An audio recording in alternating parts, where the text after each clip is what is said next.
Bienvenidos al Día de Reposo del Señor. Soy Gustavo Nava y me da mucho gusto poder presentarme aquí delante de ustedes para dar honor y honra al Señor por ser un instrumento de su palabra, el cual quiero compartirles a ustedes el día de hoy. No sin antes, si hacemos una oración breve, pidiéndole sabiduría. Señor, te pedimos que nos des este momento, Señor, para que abras nuestros corazones, que podamos tener nuestra mente abierta para escuchar tu palabra, Señor. Y que aquí presente con mis hermanos, Señor, úsame como tu instrumento digno y agradable, Señor, para que este mensaje, Señor, les llegue directamente al corazón, porque esto es parte del discipulado, Señor, que nos has encomendado. Te bendecimos, Señor, y te damos las gracias primeramente por esta hora, Señor. Amén y amén. Bueno, muchos, no sé si se han preguntado, pero aquellos que se congregan y van a la iglesia, yo no hago muchas preguntas, de hecho, de que por qué hacemos esto, por qué hacemos lo otro, por qué primero debe empezar con el cántico y luego ya con la porción, con la prédica, y por qué hay un intermedio de dar una ofrenda, que de hecho ese es el tema el día de hoy. Yo la verdad me consideraba una persona muy desinteresada de tantas cosas. Yo nada más hacía lo que veía, era como un bebé. Si unos lloraban, pues yo también lloraba, para meterme en el grupo, ¿no? Para que me acepten. Pero no me cuestionaba la razón por la cual se hacía, eso. En este caso, la congregación todos los viernes y sábado, que corresponde el día de reposo del Señor, se da una ofrenda. Entonces, la investigación de lo que encontré de la ofrenda es la siguiente. Quiero empezar primeramente contando un poco la historia. En el Éxodo, cuando el pueblo de Israel salió de Egipto, y lo que Dios le mandó a Moisés a decirle al pueblo fue lo siguiente. Si nos vamos a Éxodo 25, vamos a leer del versículo 1 al 2, y les voy a explicar de qué trata. El Señor le dijo a Moisés: dile al pueblo de Israel que me traiga sus ofrendas sagradas. Acepta las contribuciones de todos los que tengan el corazón dispuesto a ofrendar. Luego dice, la siguiente es una lista de las ofrendas sagradas que podrás aceptar de ellos: oro, plata y bronce, hilo azul, púrpura, escarlata, lino fino y pelo de cabra para tela, pieles de carnero, y lo voy a resumir: pieles de carnero, aceite de oliva, piedras de ónice. Pero sobre todo, haz que los israelitas me construyan un santuario santo para que yo habite en medio de ellos. Deberán construir el tabernáculo y su mobiliario exactamente según el modelo que te mostraré. Bueno, acorde a esta pequeña porción de la palabra en Éxodo, encontré muy interesante dos cosas. La primera de ellas es que el Señor dijo explícitamente: dame las ofrendas de todos los israelitas que de corazón así lo quieran entregar. Quiere decir que la construcción del tabernáculo después de que salieron de Egipto no iba a ser cualquier cosa, sino que el Señor nada más iba a aceptar la construcción del tabernáculo de aquellos que desde su corazón están dispuestos a darlo, a construirlo. No te va a aceptar el Señor un corazón indispuesto o que no tenga ganas de aportar algo. Si tú no tienes un corazón dispuesto, en tu actitud se va a reflejar. Así que quiero que tengan en cuenta estas porciones que vamos a ir leyendo, porque quiero que tenga un significado para ustedes. Aquellos que me están viendo en la televisión van a ver cómo se van a identificar en sus vidas lo que Dios dice en la palabra hoy en día. La construcción del tabernáculo es por medio de ofrendas, y la ofrenda únicamente te lo va a aceptar si lo das con el corazón. ¿Por qué razón el Señor le dijo a Moisés: construyan un tabernáculo? De alguna manera, después de que pasaron siglos desde que el pueblo de Israel vivió en Egipto, fueron 430 años. Imagínense todas las costumbres que que aprendieron ahí. Egipto fue un lugar muy pagano. Entonces, cuando el Señor vino por ellos, se acordó de ellos y cumplió su promesa de sacarlos de Egipto, la razón por la cual construyó el tabernáculo era para que aprendieran a volver a habitar como el Señor quiere. Tenían tan arraigadas las costumbres paganas de Egipto que tenía que construir un tabernáculo para que aprendieran su ley, de cómo es que deben de actuar de ahora en adelante, que son míos, dice el Señor. Entonces, el Señor les dice dos cosas. Van a cumplir la ley moral, el cual define la conducta de un israelita, una persona que me sigue cumpliendo los 10 mandamientos. Y ustedes ya se lo saben. Pero ¿saben cuál puede ser un problema para una persona que apenas está conociendo la palabra y tiene que hacer caso en cumplir los 10 mandamientos? Que le va a ser imposible cumplirlos. Porque ya sea que te estés enfocando en cumplir, 9 mandamientos y no prestas atención al 10º mandamiento y no lo cumples. Y si no lo cumples, vas a quebrar todos los mandamientos. Y es bien difícil. Si no pecas en una cosa, pecas en otra, porque te descuidaste. Es imposible de la manera natural que un hombre aquí en la tierra puede vivir o luchar tratando de cumplirlo. No puede hacerlo con sus propias fuerzas. Y el Señor ya lo sabía. ¿Ustedes creen que el Señor iba a dejar una carga muy pesada para el hombre para que lo cumpla sin ayuda? Por esa razón es que ordenó el Señor a Moisés: construyan un tabernáculo, porque si pecan en la ley moral que les di de mis 10 mandamientos, yo los voy a perdonar si ustedes me dedican una ofrenda. Y esa ofrenda le corresponde a las labores del sacerdocio. Los sacerdotes se encargaban de hacer el ritual, el acto ceremonial para la persona que pecó. Quiero que tengan en cuenta que esto es del Antiguo Testamento. Todo esto de lo que se explica de la ley de Moisés es un ensayo para la llegada de nuestro Señor Jesucristo. Porque si ustedes saben, la razón por la cual se hizo toda la ley, la razón por la cual se construyó todo el tabernáculo, era precisamente para esperar al Señor Jesucristo, el cual ya llegó, ya vino y va a venir otra vez. Entonces, es hermoso saber que al saber que Dios sabía que no íbamos a poder cumplir ningún mandamiento, nos dio la alternativa de que nos perdonara a través de esta ley ceremonial. Ahora es espiritualmente hablando.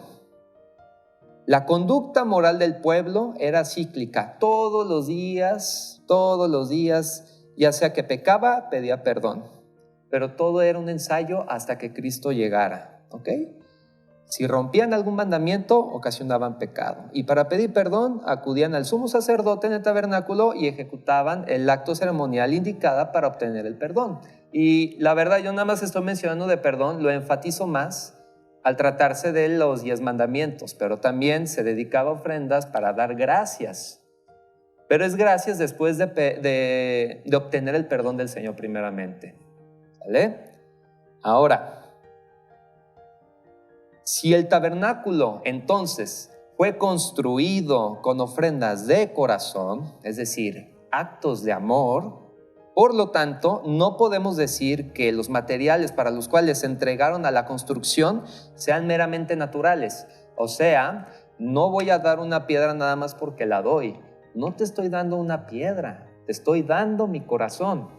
Entonces, no podemos decir que son meramente naturales, porque esa entrega cumple una labor espiritual, no material. El Señor estaba recibiendo tu alma, tu espíritu, tu corazón. Todo material usado en el tabernáculo representa la virtud y el testimonio de lo que tú hiciste para contribuir a la causa del Señor, que es la construcción. Entonces, hermanos, si ustedes ya saben por qué se está ofrendando, es porque el Señor lo pidió. Te está diciendo que tienes que contribuir para construir su tabernáculo. El Señor le dio un modelo a Moisés, un modelo de construcción del tabernáculo. Y si estamos diciendo que el tabernáculo es Cristo, ¿qué modelo estás construyendo con tus ofrendas? ¿Ya te has hecho esa pregunta? Porque en realidad, y esto aplica en nuestro día a día, nosotros somos personas que tienen trabajo, tenemos estudios. Todos los días llegamos cansados a nuestras casas queriendo meditar de cómo estuvo el día.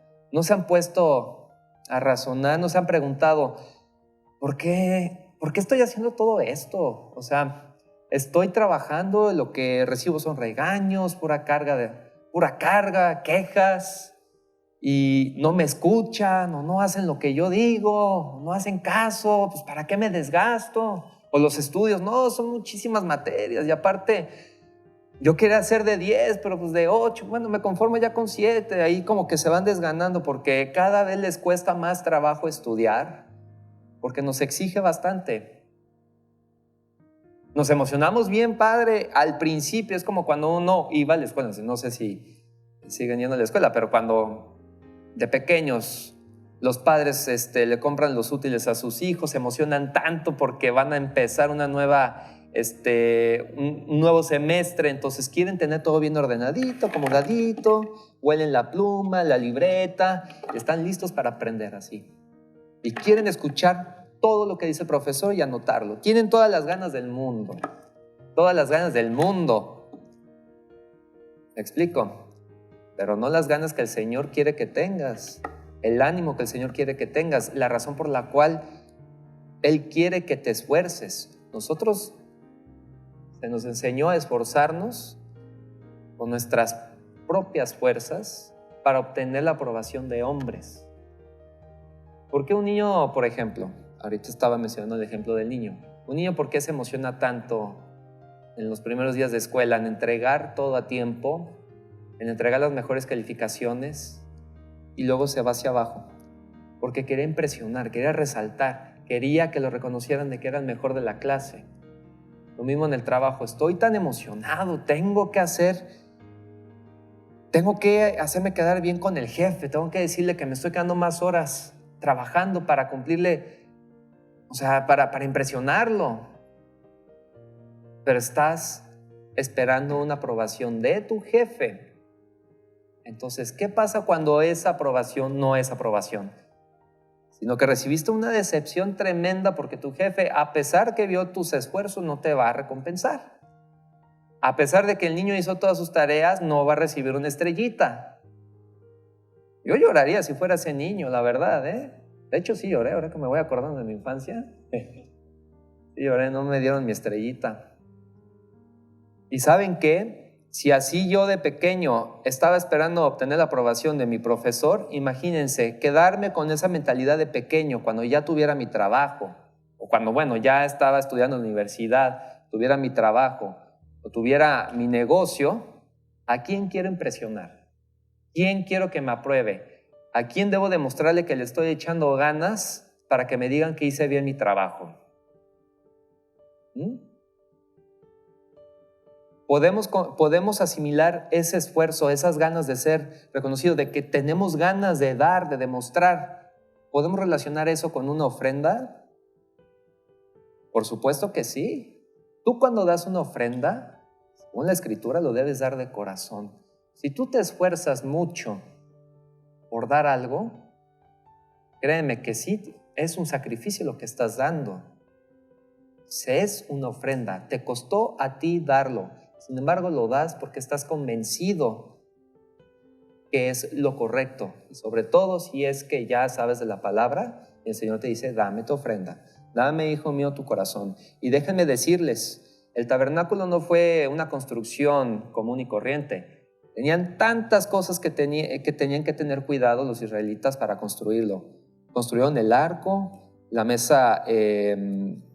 Construyeron arco, las mesas, los platos, tazones, los jarros, los candeleros de oro. En la Biblia se escribe, en Éxodo se escribe tan detallado cómo es la medida de cada utensilio, la forma, que lo tienes que cubrir de oro, y luego de bronce, tienes que tallarlo. Vean que el Señor fue muy minucioso para que la persona quien está dedicado a la construcción del tabernáculo tuviera cuidado y que se viera su actitud, su corazón puesto a prueba de cómo lo iba a trabajar. Es exactamente igual con el trabajo, con nuestras vidas. ¿Cómo vas a querer vivir tu vida el día a día? ¿Cómo quieres que el Señor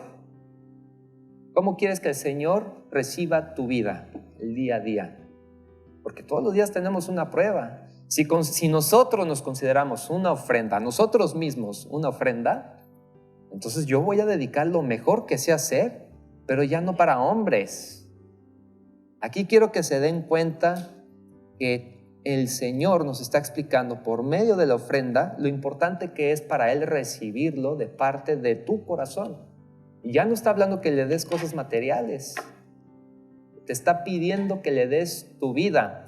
Y lo que hacemos en la iglesia cada semana, esto es lo representativo de lo que el Señor realmente quiere decirte. Dame tu vida, dame tu corazón, porque al final, cuando llegue nuestra hora de morir, no vamos a contar con otra cosa más que con nuestra ofrenda, el cual es nuestra vida. Una ofrenda no se da sin fe. De hecho, la entrega de la ofrenda es una prueba de fe. ¿Por qué estás ofrendando? ¿Qué es lo que quieres tener a cambio? ¿Me explico? Lo puedo ejemplificar de otra forma. Pues esta semana estuvimos hablando mucho de la ofrenda y a mí me gustó mucho este ejemplo. Todavía no soy papá, pero si lo fuera y tuviera que dejar al altar a mi hija, si de por sí soy celoso con mis hermanas, imagínense mi hija, y sé que ya se consiguió a su futuro esposo, primero lo tengo que conocer, ¿no? Y si lo conozco y me agrada y lo apruebo, ya estoy, para mí, dejar a mi hija en el altar para que se casen, para mí es una ofrenda que yo estaría dando al Señor, porque es un acto de fe, de que creo en el Señor, en que mi hija guardó su marido para ella, para cuando le toque separarse ya de mí como padre, y sé que va a estar en buenas manos. Mi hija, quien yo quisiera con todo mi alma, o sea, con todo mi corazón, se lo dedico al Señor, porque es un acto de fe, es una ofrenda, es algo preciado para mí y que lo doy. Es exactamente lo mismo cuando tú das algo de ti y lo pones en el alfolí. ¿Me explico? Entonces, podemos ver que la ofrenda se aplica para muchas cosas. No es solamente el dinero que tú das, son las acciones que tú haces en tu vida y a quién se lo dedicas. Una ofrenda la hacemos muchas veces, todos los días, solamente que no nos damos cuenta. Es nuestra actitud lo que vale aquí de cómo queremos vivir para el Señor. Así que, ¿cómo vas a vivir tu vida ya que estás escuchando esta palabra? De hecho, todas las especificaciones del tabernáculo de cómo quería Dios que fuera construido, cada detalle de los utensilios representa el carácter de Cristo, ¿vale? Y hay algo muy interesante, porque el Señor dice también, todo aquel que me quiera dar una ofrenda de corazón no es obligatorio. Yo no oí en la palabra que el Señor diga, por obligación me van a dar una ofrenda de corazón. O sea, no es obligación de que tú lo quieras dar, es si te nace el darlo. Tanto así Dios nos dio la libertad. En el principio, cuando estaba Adán y Eva, el Señor les dio la libertad, los puso en el huerto de Edén y les dijo, todo el fruto de los árboles puedes comer, excepto el árbol del conocimiento del bien y del mal. Pero el Señor no estaba imponiendo ni amenazando. Desde ahí el Señor ya le había dado libertad a Adán y a Eva de lo que pudieran hacer. Es un regalo que el Señor nos ha dado para honrarlo. Nuestras propias acciones, nuestras propias decisiones, es un regalo dedicados al Señor porque decidimos por nosotros mismos que queremos hacer el bien para el Señor. Entonces, quiero leer un poco en Génesis. Si nos vamos a Génesis 3, el Señor le dijo a la serpiente, por lo que has hecho, eres maldita más que todos los animales, tanto domésticos como salvajes. andarás sobre tu vientre, arrastrándote por el polvo durante tu vida, y pondré hostilidad entre tú y la mujer, y entre tu descendencia y la descendencia de ella. Su descendiente te golpeará la cabeza, y tú le golpearás el talón. Y luego le dijo la mujer: haré más agudo el dolor de tu embarazo, y con dolor darás a luz. Y desearás controlar a tu marido, pero él gobernará sobre ti. Y al hombre le dijo: y dado que hiciste caso a tu esposa y comiste del fruto del árbol del que te ordené que no comieras, la tierra es maldita por tu culpa. Toda tu vida lucharás para poder vivir de ella. Te producirá espinos y cardos, aunque comerás de sus granos. Con el sudor de tu frente obtendrás alimento para comer hasta que vuelvas a la tierra de la que fuiste formado, pues fuiste hecho del polvo y al polvo volverás. Claro que se oye muy lamentable la consecuencia que recibieron ellos por haber desobedecido al Señor. Pero ¿saben qué es lo que a mí me interesó mucho estos pasajes? Porque por muy fuerte que suene la palabra del Señor, ya fueron evangelizados ahí. Porque nunca les dijo que los iba a matar, que iba a terminar con su existencia, que los iba a destruir. De hecho, les dijo: van a tener descendencia y van a regresar al polvo. Eso quiere decir que el Señor los perdonó, les dio otra oportunidad para que vuelvan a estar con Él, a pesar de que pecaron. ¿Y saben cómo demostró el Señor que los perdonó? Se le dedicó una ofrenda. Esa ofrenda, mataron unos carneros y los vendales los vistió. El vestir a Adán y a Eva significa que obtuvieron el perdón, que su pecado lo tomó este carnero, sustituyó la muerte, este carnero, por la muerte de ellos. Y así fue como tuvieron otra oportunidad de vivir, de volver a entrar en comunión con el Señor. ¿Saben qué gran regalo fue lo que recibieron ellos? Claro que lo sacaron del Edén. Pues está escrito, está escrito que la tierra es maldita por tu culpa y toda tu vida lucharás para poder vivir de ella. Si bien ellos labraban y ahora todo es espiritual, ¿quién creen que es la tierra? Si está dedicado para un hombre. Tu propia vida es tu tierra en la que tienes que trabajar. Y ya está escrito, ya sea que seas muy santo, de que, no, yo no peco porque estoy cumpliendo todos los mandamientos o porque me porto muy bien. No hay un santo aquí en la tierra que no sienta tentación y a pecar. Porque si saben, era también lo que les quise compartir en la semana y me gustó mucho verlo de esta forma. Si fuera tan sencillo dejar el pecado, si fuera el pecado algo que te duele, tú pecas, y si el pecado fuera un arma punzocortante que te hace daño, que te causa dolor, inmediatamente lo retiras. Pero el pecado se ve como un placer, se percibe como un placer. Por eso tenemos esa tentación. Te causa placer seguir el pecado, que ya ni siquiera ves las consecuencias. Los vas a ver después de haber dado ese paso al pecado, después de que sueltes las riendas. ¿Me explico? Entonces, ahí sí vas a sentir la consecuencia. No estamos, a nadie le es imposible.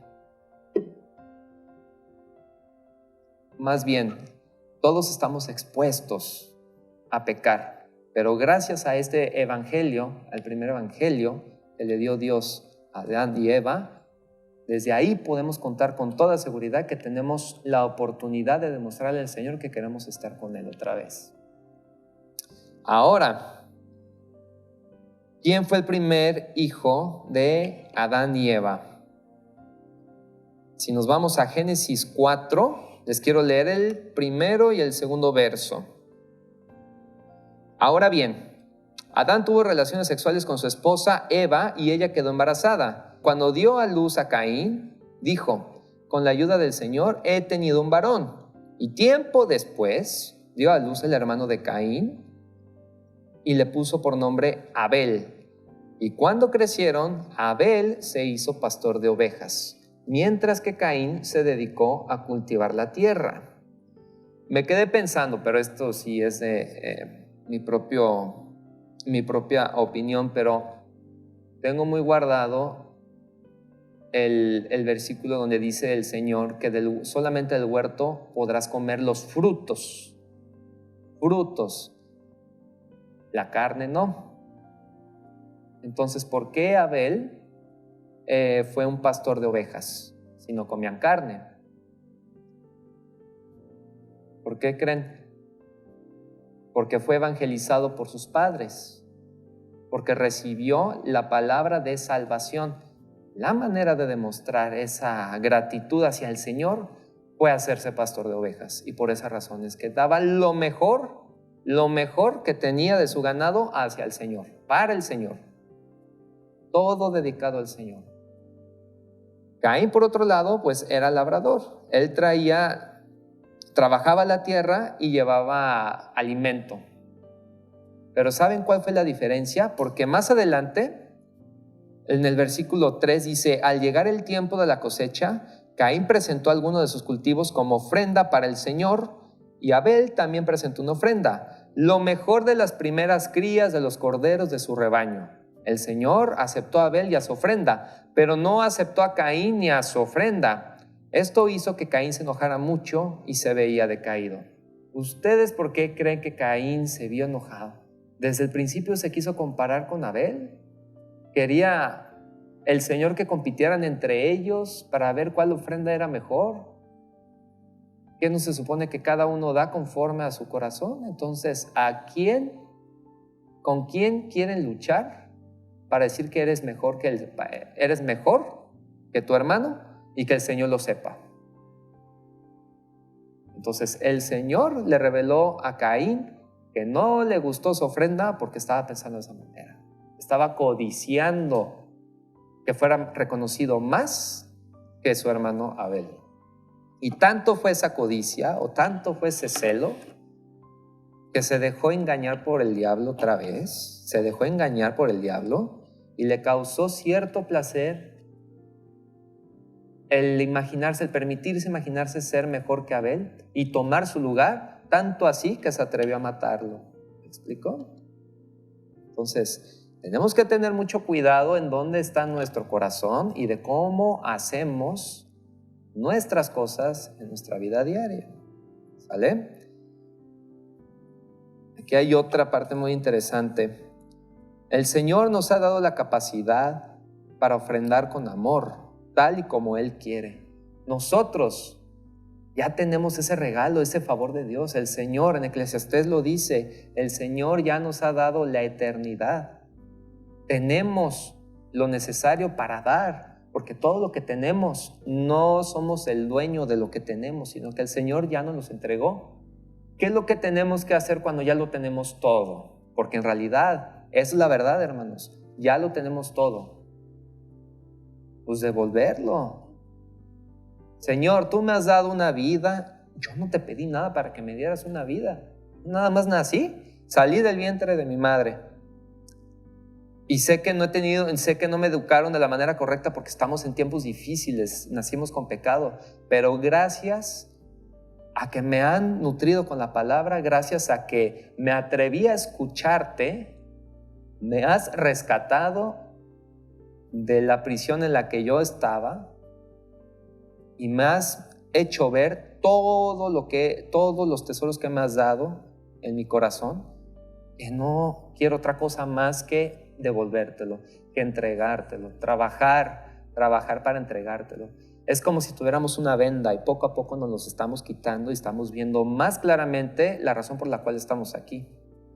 Hay mucha gente, les digo, que ya está muy vendada, está tan metidos en sus vidas que lo único que piensan es el trabajo y llegar a la casa, descansar, que ni siquiera descansan porque están abrumados, o atender los problemas, ya ni los asuntos de la familia, sino los problemas, porque son problemas, y otra vez volver al trabajo. Están muy encasillados. preocupados, estresados. Tienen miedo. Tienen miedo porque así como están ellos, lo comparten sus quejas, comparten su vida, de que todo les pasa mal, o sea, todo está mal, de que mi familiar está mal, que estoy endeudado, que mi hijo es muy rebelde, que me está yendo muy mal en el trabajo, mi esposo me fue infiel. No, hombre, pues yo me quiero morir. O sea, Señor, ¿para qué me diste esta vida? Y todo eso lo comparten con el resto de la sociedad. Y el Señor mismo lo ha dicho, el Señor Jesucristo, es lo que contamina al hombre, es lo que sale de la boca. Entonces, uno oye y se contagia. ¿Explicó? Entonces, aquí el reto está. Si sabes que hay un problemota en el mundo, un problema, porque ya los días son malos, entonces, ¿qué quieres oír? ¿Qué quieres escuchar? Siempre hemos tenido en la mano la palabra del Señor, nada más que no nos han enseñado cómo leerla, cómo predicarla, cómo enseñarla y cómo escucharla. Pero es la única vía que tenemos para ser rescatados de ese encasillamiento, de esa prisión en la que nos han puesto y de la que nosotros mismos nos hemos puesto. Porque conforme crecemos, vamos teniendo nuestros propios vicios. Vamos detectando en cuál de los 10 mandamientos pecamos más. Y si lo seguimos practicando, más nos domina.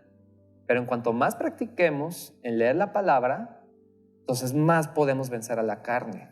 Es todo un proceso muy hermoso y vale la pena luchar por ello, vale la pena pasar por eso. Ahora les quiero compartir una historia.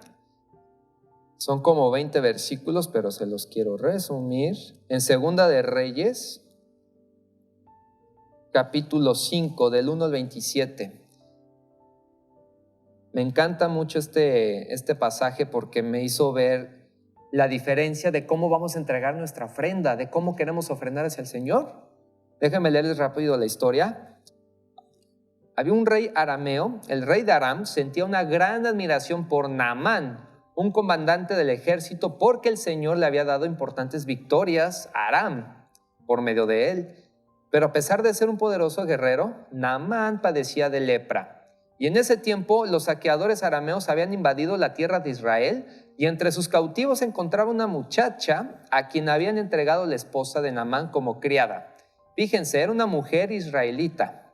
Y cierto día, la mujer le dijo a su señora: ojalá que mi amo fuera a ver al profeta de Samaria, él lo sanaría de su lepra. Y entonces Naamán le contó al rey lo que había dicho la joven israelita. Ve a visitar al profeta, le dijo el rey de Aram. Te daré una carta de presentación para que se la lleves al rey de Israel. Y entonces Naamán emprendió viaje y llevaba de regalo. Quiero que sepan que una ofrenda es el regalo. Un regalo de 340 kilos de plata, 68 kilos de oro y 10 mudas de ropa. Eso lo era todo en aquel tiempo. Todos anhelaban recibir ese tipo de regalo, ¿verdad? La carta para el rey de Israel decía: mediante esta carta presento a mi siervo Naamán. Quiero que lo sanes de su lepra. Y cuando el rey de Israel leyó la carta, horrorizado, rasgó sus vestiduras y dijo: este hombre me manda un leproso para que lo sane. ¿Acaso soy Dios para dar vida y quitarla? Creo que solo busca pelear conmigo. Y sin embargo, cuando Eliseo, hombre de Dios, supo que el rey de Israel había rasgado sus vestiduras en señal de aflicción, le envió este mensaje: ¿por qué estás tan disgustado? Envíame a Naamán, así él sabrá que hay un verdadero profeta en Israel. Naamán fue con sus caballos y carros de guerra y esperó frente a la puerta de la casa de Eliseo. Pero Eliseo le mandó a decir mediante un mensajero: ve y lávate 7 veces en el río Jordán, entonces tu piel quedará restaurada y te sanarás de la lepra. ¿Saben cuál fue la reacción de Naamán? Se enojó y se fue ofendido. Yo creí que me iba a recibir este señor que cura todo, el señor, ¿cómo se llama? Eliseo. Y nada más me lo dice por medio de otro. Nada más sumérgete 7 veces y ya vas a quedar sano. No, pues yo esperaba que me hiciera esto y acá, como me enseñaron los rituales, incienso, mata 100 carneros y todo, y ya voy a estar sano. Y no, pues salió tan disgustado. Pero fíjense qué actitud traía él en su corazón. Él traía un regalo, él traía una ofrenda, quería ser curado, pero ¿saben cómo lo quiso manejar? Te voy a dar todo este regalo para que me cures. En otras palabras, una tregua. Si yo te doy esto, tú me vas a curar. ¿Cómo fue el corazón de Naamán en ese entonces? Él estaba esperando recibir algo a cambio porque así le enseñaron. Yo te doy, pero dame algo a mí. ¿Me explico? No, pues se disgustó porque se sentía muy de que necesitaba toda la atención. No, pues tenía que sentirse muy atendido por Eliseo. Pues nada más échate un chapuzón 7 veces y listo. Bueno, pero fíjense lo que dicen sus oficiales. Le hicieron entrar en razón. Estoy en el versículo 13. Señor, si el profeta le hubiera pedido que hiciera algo muy difícil, ¿usted no lo habría hecho? Así que en verdad debería obedecerlo cuando sencillamente le dice, ve, lávate y te curarás. Entonces Naamán bajó al río Jordán y se sumergió 7 veces, tal como el hombre de Dios le había indicado, y su piel quedó tan sana como la de un niño. Y se curó. Entonces, ahí fue cuando cambió el corazón de Naamán. Y déjame decir, es un hombre pagano, pero fue salvo por el consejo de una mujer israelita que estuvo cautiva. Incluso una persona que cree en el Señor y está rodeada de personas que no lo conocen, los puede salvar porque habló de la palabra. ¿Me explicó? Y Naamán supo escuchar. Tal vez no escuchó muy bien a la primera, pero ya había dispuesto su corazón para escuchar al Señor. Entonces, después, en el 15 dice, después Naamán y todo su grupo regresaron a buscar al hombre de Dios. Se pararon ante él y Naamán le dijo, ahora sé que no hay Dios en todo el mundo excepto en Israel. Así que te ruego que aceptes un regalo de su siervo. Ahora sí es válida esa ofrenda. Ya no era una ofrenda por tregua, era una ofrenda de perdón por haber pensado de ese modo y de gracias por haberlo sanado. Bueno, ahora les puedo compartir más historias. Ya hablamos de Abel y de Caín y de Naamán. Dar una ofrenda va a representar 3 cosas en la vida de una persona. Una ofrenda por el acto de pedir perdón, una ofrenda como acto de agradecimiento por habernos perdonado, sabiendo que venimos pecando. Incluso en el nacimiento ya somos pecadores. Ahora ya nos damos cuenta, somos conscientes de que somos pecadores. Y la tercera razón por la cual ofrendamos es por acto de fe, que el Señor le dijo a Adán y Eva, les di el evangelio, han pecado, los perdono, espérenme hasta que yo venga a poner orden. ¿Y saben qué también está interesante? Ahorita en estos tiempos que todo lo queremos bien rápido, estamos muy apresurados, se nos ha enseñado muy poco el tener paciencia porque estamos acostumbrados a recibir todo de volada. No conocemos la paciencia. No, hombre, pues ya todo está en el internet y cualquier trabajo, cualquier cosa que yo quiera encontrar como información para aprender, ya lo tengo de volada. Imagínense, eso nos crea desesperación, impaciencia por esperar ya resultados. Si nos han enseñado que el Señor viene, ¿por qué entonces nos quejamos de que no viene si lo estoy esperando? Esa es una actitud que al Señor no le gusta. Imagínate, tú ahorita tienes un nivel promedio para vivir hasta 120 años. ¿Cuántos años vivió Adán y Eva? No, 900 años. Son 9 vidas más que la tuya, si lo quieres contar así. Imagínate tú todo lo que tuvieron que esperar. Pero ¿cuál es la actitud que cuenta ahí? Bueno, también quiero decirles, el Señor no retarda su promesa. Él viene, incluso aunque ya empiezas a estar grande, cuando ya llegues a ser un anciano y todavía no te arrepientes, todavía estás a tiempo. El Señor por eso dice en Malaquías 3, 6, 15, es para que te arrepientas, es un llamado de arrepentimiento. Se los voy a leer. Malaquías 3 a partir del 6, versículo 6. Yo soy el Señor y no cambio. Por eso ustedes, descendientes de Jacob, aún no han sido destruidos. Desde los días de sus antepasados han despreciado mis decretos y los han desobedecido. Ahora vuelvan a mí y yo volveré a ustedes, dice el Señor de los ejércitos celestiales. Pero ustedes se preguntan, ¿cómo podemos volver cuando nunca nos fuimos? ¿Debería el pueblo estafar a Dios? Y sin embargo, ustedes me han estafado. Pero ustedes se preguntan, ¿qué quieres decir? ¿Cuándo te hemos estafado? Me han robado los diezmos y ofrendas que me corresponden.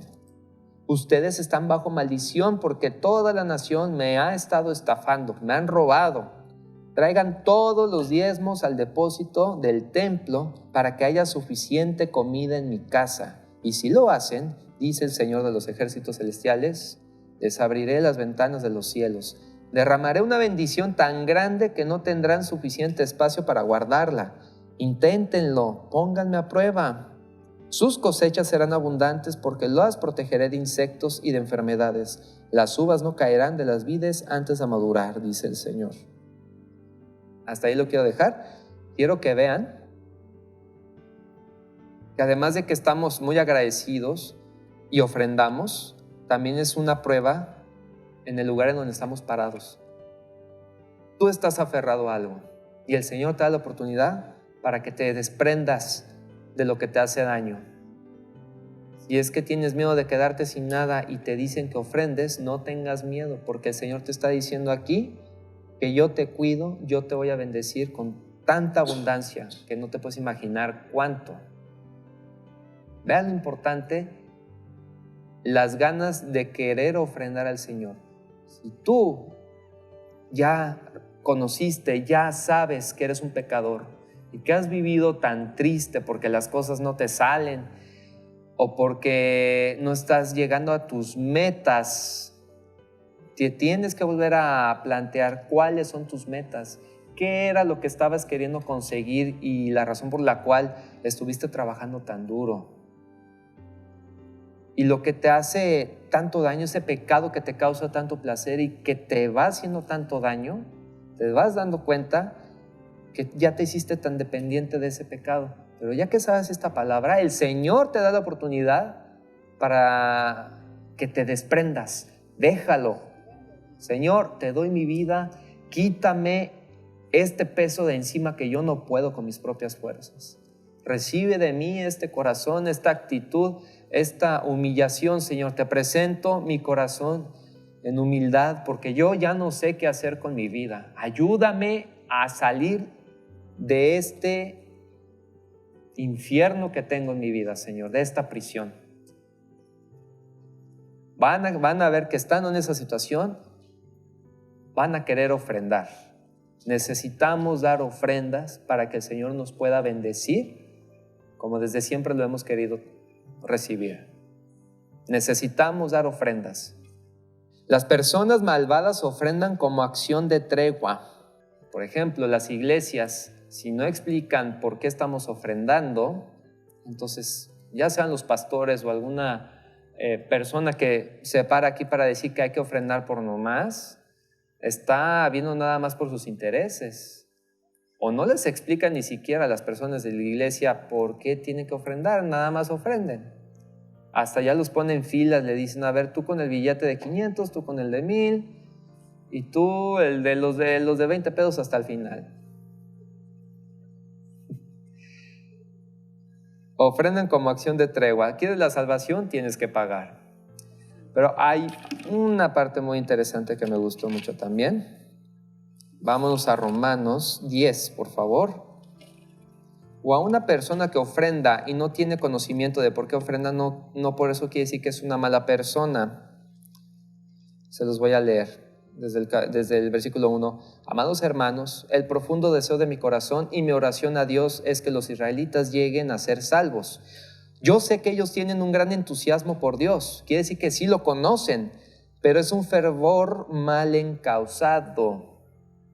Aquellos que sí tienen ganas de conocer al Señor, pero se les ha enseñado mal cómo deben honrar al Señor con sus ofrendas. Ellos tienen ganas de dar, pero se les ha enseñado mal o se les enseñó mal que les cuesta trabajo desprenderse o de dar más. Voy a continuar. Pues no entienden la forma en que Dios hace justas a las personas ante Él. Se niegan a aceptar el modo de Dios y en cambio se aferran a su propio modo de hacerse justos ante Él, tratando de cumplir la ley. Esto me recuerda a la historia de Abel y Caín. Abel se ofrendaba con el corazón, Caín ofrendaba para su propio beneficio. Para Caín era su propio modo de decirle al Señor: Señor, es que yo sí te estoy ofrendando, pero tienes que darme un poquito de lo que yo trabajé porque necesito vivir de eso. Te lo estoy dando, estoy haciendo un esfuerzo, por favor, hazme igual que Abel. O por lo menos me estoy esforzando el doble, déjame ser mejor que Abel. ¿Por qué te fijas en el de él y no en el mío? Ahí ya estás confrontando al Señor. Y es exactamente que en aquel tiempo los fariseos hacían: daban lo que les sobraban, usaban la ley como una ventaja para estar por encima de las personas inocentes. Son ovejas sin pastor, son ovejas a fin de cuentas, estaban prestos a escuchar, querían encontrar su salvación, nada más que no sabían cómo. Pues Moisés escribe que la ley exige obediencia a todos sus mandatos para que una persona llegue a ser justa ante Dios. Voy en el versículo 6 de Romanos 10. Pero el modo de la fe para hacernos justos ante Dios dice: no digas en tu corazón quién subirá al cielo para hacer bajar a Cristo a la tierra, ni tampoco digas quién descenderá al lugar de los muertos para volver a Cristo de nuevo a la vida. En realidad dice que el mensaje está muy cerca de ti, está en tus labios y en tu corazón. Y ese mensaje es el mismo mensaje que nosotros predicamos acerca de la fe. Tu ofrenda es esta, es la siguiente: si confiesas con tu boca que Jesús es el Señor y crees en tu corazón que Dios lo levantó de los muertos, entonces serás salvo. Pues es por creer en tu corazón que eres declarado justo a los ojos de Dios. Y es por confesarlo con tu boca que eres salvo. No es dando cosas nada más por dar, sino porque estás confesando con tu corazón que nuestro Señor es Jesús. Como nos dicen las Escrituras, todo el que confíe en Él jamás será deshonrado. No hay diferencia entre judíos y los gentiles en ese sentido. Ambos tienen, fíjense, esta parte está muy interesante porque dice aquí el Señor: ambos tienen el mismo Señor, quien da con generosidad a todos los que lo invocan. Pues todo el que invoque el nombre del Señor será salvo. Pero ¿cómo pueden ellos invocarlo para que los salve si no creen en Él? ¿Y cómo pueden creer si nunca han oído de Él? ¿Y cómo pueden oír de Él a menos que alguien se lo diga? ¿Y cómo irá alguien a contarle sin ser enviado? Por eso las Escrituras dicen: qué hermosos son los pies de los mensajeros que traen buenas noticias. Quiere decir aquí que el pueblo de Israel, por el mero hecho de saber que el Señor es su Dios, no significa que ya se ganaron el premio de la salvación. Ahí está, pero ya depende de ellos el querer alcanzar el premio. ¿Me explico? Y cuando escucharon que ahora los gentiles también tienen la salvación, el premio, ¿cuál fue la reacción de ellos? A ver, espérame, pues ¿de qué me perdí? ¿Cómo ellos tienen el premio si nosotros ya lo teníamos? Empiezan a competir otra vez, no se sentían, ¿cómo se llama? Se sentían como los consentidos del Señor porque ya eran israelitas. Pero por esa actitud de corazón de que ya se ganaron la salvación, porque son israelitas, el pueblo de Dios, y que podían hacer lo que quisieran, entonces no vieron que los gentiles también iban a tener ese premio. Entonces se dan cuenta: ay, Dios mío, ¿qué estoy haciendo? ¿Por qué creen que se puso muy, muy celoso Saulo antes de que se llamara Pablo? ¿Se dan cuenta? Saulo era un fariseo, tengo entendido. Tenía un corazón dispuesto, pero estaba mal encaminado. Vean la diferencia. Si hay personas hoy en día en la iglesia, tienen un corazón dispuesto, pero estaban siguiendo a alguien que no era Dios. Y cuando el Señor Jesucristo se le reveló a Saulo, ya no es Saulo, ya es Pablo. Ahí fue donde ya se convirtió en hijo de Dios. Pero su corazón siempre estaba dispuesto a tener salvación, a buscar la salvación. ¿Me explico? Vean lo importante que es guardar el corazón. Guardar nuestro corazón para honrar al Señor. Así que la salvación es para todos. ¿Cómo podemos demostrar que estamos ofrendando, que estamos dando nuestra ofrenda en honor a Dios y que el Señor lo va a aceptar? Aunque tú des todo lo que tienes, aunque ayudes a todas las personas, aunque visites a los enfermos, aunque seas el mejor en tu trabajo, aunque des todo tu dinero, aunque seas el mejor marido, la mejor esposa, aunque te vaya bien en toda tu vida, si no sientes amor en lo que haces, todo eso es en vano, porque está escrito en 1 Corintios 13:7. El amor nunca se da por vencido, jamás pierde la fe, siempre tiene esperanzas y se mantiene firme en toda circunstancia. Si les he dicho ahorita que dar ofrenda es una prueba de la fe, entonces la fe está implícita en el amor. Y si tú no haces las cosas con amor, entonces aunque te vaya también en la vida, no va a valer la pena, Entonces, vamos a dar gracias al Señor por permitirnos conocer esta palabra. ¿Y qué es lo que vamos a hacer ahora en adelante?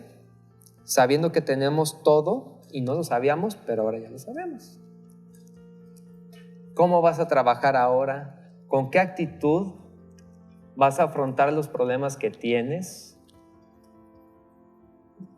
La oración es el único medio también para hablar con el Señor y decirle: Señor, enséñame a dar la ofrenda como tú quieres recibirla, Señor. Porque solamente yo con mis propias fuerzas no puedo. Y nosotros lo hemos intentado. Ya nos hemos demostrado que nos hemos esforzado para que nos vaya bien. Y cuando se piensan que ya las cosas están bien porque nos esforzamos, otra vez viene situaciones en las que nos van en las que vamos a decaer. Bueno, entonces también la ofrenda es un acto de obediencia. ¿Qué es lo que espera el Señor de recibir tu ofrenda? ¿Lo material? Hemos dicho el corazón. ¿Saben cómo podemos demostrar al Señor que estamos dando con el corazón? El obedecerlo. Porque aquí va otra historia. A mí que me gustan contar historias de la Biblia, me da mucho sentido lo que estoy diciendo. ¿Cómo hila una cosa a lo otro? Vámonos a 1 Samuel 15, por favor. En el versículo 22. De hecho, me voy a ir un poco más atrás. En 1 Samuel 15 están en tiempos de guerra, en donde Saúl era el rey de Israel y Samuel era el sacerdote, el sumo sacerdote. Samuel le había dicho por parte del Señor al rey de Israel, Saúl, que tenía que destruir a los amalecitas, pero destruir todo, a todo el pueblo y a todo el ganado, a todos los animales. ¿Saben qué fue lo que dijo el rey Saúl? Si nos vamos en el versículo 13. Cuando por fin Samuel encontró a Saúl, Saúl lo saludó con alegría. Que el Señor te bendiga, le dijo. Llevé a cabo el mandato del Señor. Y Samuel le pregunta: ¿entonces qué es todo ese balido de ovejas y cabras y ese mugido de ganado que oigo? Le preguntó Samuel. Es cierto que los soldados dejaron con vida lo mejor de las ovejas, las cabras y el ganado, admitió Saúl, pero van a sacrificarlos al Señor tu Dios. Hemos destruido todo lo demás. ¿Se dan cuenta cómo antepuso Saúl su su propia manera de pensar al obedecer el mandato del Señor, él pensó, él creyó en su malvado corazón: ok, no le voy a hacer caso a Samuel, pero voy a dejar vivo todos los terneros, las ovejas, todo el motín, para dedicárselo al Señor, y así se va a poner alegre. Y vean cómo lo reprendió Samuel a Saúl. Entonces Samuel le dijo a Saúl: basta, escucha lo que el Señor me dijo anoche. ¿Qué te dijo?, preguntó Saúl. Samuel le dijo: aunque te tengas en poca estima, ¿acaso no eres el líder de las tribus de Israel? El Señor te ungió como rey de Israel. Miren cómo lo pone en su lugar, porque dice que eres un rey y aún así te atreviste a desobedecer. Te envió a una misión y te dijo: ve y destruye por completo a los pecadores, a los amalecitas, hasta que todos estén muertos. ¿Por qué no obedeciste al Señor? ¿Por qué te apuraste a tomar del botín y hacer lo que es malo a los ojos del Señor? Pero si yo obedecí al Señor, insistió Saúl, cumplí la misión que él me encargó. Traje al rey Agag, pero destruí a todos los demás. Entonces mis tropas llevaron lo mejor de las ovejas, de las cabras, del ganado y del botín para sacrificarlos al Señor tu Dios en Gilgal. Pero Samuel respondió: ¿qué es lo que más le agrada al Señor? ¿Tus ofrendas quemadas y sacrificios, o que obedezca su voz? Escucha, la obediencia es mejor que el sacrificio, y la sumisión es mejor que ofrecer la grasa de los carneros. ¿Se dan cuenta cómo todo lo que el Señor te está diciendo es: humíllate ante mí y nada más obedece mis mandatos? Aquí Saúl idolatraba a Samuel. Quería impresionarlo, el gran rey que era a sus ojos. Para Saúl, él se consideraba el mejor rey y quería sorprender a un hombre al decirle que trajo un rey pagano y que trajo todo el motín. Estaba siguiendo a Samuel, no estaba siguiendo al Señor, no estaba siguiendo a Dios. Tanto así que Samuel, incluso después de muerto, Saúl lo buscó por medio de una hechicera. Ni siquiera ofrendó primero como acto de perdón porque pudo haber reconocido su pecado, sino que fue con la hechicera y preguntó: ¿dónde está Samuel? ¿Dónde está Samuel? Entonces, hermano, para concluir, la ofrenda enlaza. Ya una ofrenda, darle en el alfolí no es cualquier cosa. Una ofrenda enlaza toda la Biblia. Aquí nos está enseñando el Señor que tu vida es una ofrenda. Depende de ti cómo lo quieras dar. Tienes que estudiar la palabra. Es la única forma, el único medio que tenemos para saber cómo vamos a ofrendar. Hazte una introspección. Pregúntate: ¿en dónde estás parado? Mucha gente tiene miedo. El miedo es una falta de fe. Si tienes miedo es porque te falta fe. Si tienes fe, entonces no tienes miedo. Entonces, la gente que tiene miedo es porque no ha buscado al Señor. Ustedes saben cómo estamos en estos tiempos. Hay ahorita tribulaciones. Siempre ha habido la guerra y ahorita están brotando enfermedades y ahorita hay más violencia que nunca. La gente tiene miedo. Deberíamos de estar alarmados. Si tenemos fe, debemos estar conscientes que esto ya está escrito y no por eso debemos estar con miedo. Porque el Señor ha dicho que Él es nuestro refugio. Que si creemos en Él, entonces no tenemos por qué temer. Y a pesar de las adversidades que haya, estamos protegidos. Debemos dar gracias por este momento, a pesar de que está habiendo tribulaciones, a pesar que estamos viendo personas, incluso seres cercanos a nosotros, sufrir.